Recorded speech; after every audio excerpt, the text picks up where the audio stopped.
श्री स्वामी समर्थांचा भक्त वर्ग खूप मोठा आहे आणि अनेक सेवेकऱ्यांना स्वामींचा अनुभव आलेला आहे। आपली श्रद्धा स्वामींवर असली की अनेक सुखाचे मार्गही सापडतात। अशीच ही कथा असून प्रत्यक्ष स्वामी भक्ताला स्वप्नात स्वामींचे दर्शन होतात। कथा अशी की एकदा एक सेवेकरी खूप संकटात सापडतो, तेव्हा तो त्या संकटातून बाहेर पडण्यासाठी स्वामी महाराजांची खूप विनवणी करतो, परंतु त्याचा त्रास हा वाढतच जातो। असे काही दिवस गेल्यावर त्याची त्या संकटातून सुटका होते व तो मोकळा श्वास घेऊ लागतो।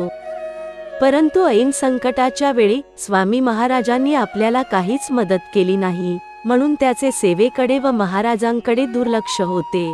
काही दिवस गेल्यानंतर त्याला एके रात्री एक स्वप्न पडते। त्या स्वप्नात त्याला असे दिसते की तो स्वामी सोबत एका भयंकर वाळवंटातून चाललेला आहे।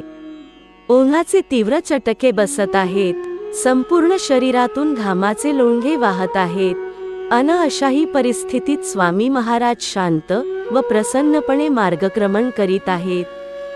तेव्हा त्या सेवेकऱ्याला वाळूवर उमटलेले पावलांचे 2 व्यक्तीचे ठसे दिसतात।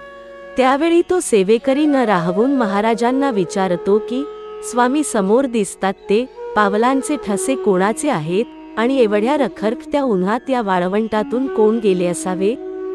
तेव्हा स्वामी त्याला उत्तर देतात की या पाऊल खुणा दुसऱ्या कोणाच्या नसून तुझ्या व माझ्याच आहेत।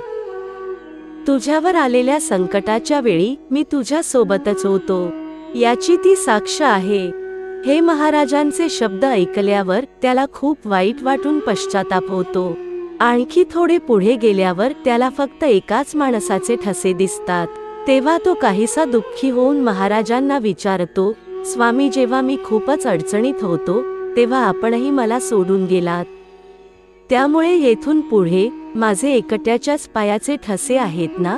त्यावर स्वामी स्मित हास्य करून त्याला सांगतात, नाही रे वेड्या, येथून पुढे तर मी तुला माझ्या खांद्यावर उचलून घेतले होते।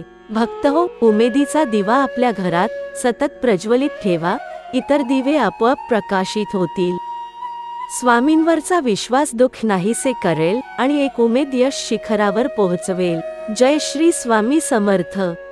मित्र हो, ही माहिती आवडल्यास आपल्या प्रियजनांना शेअर करायला विसरू नका। धन्यवाद।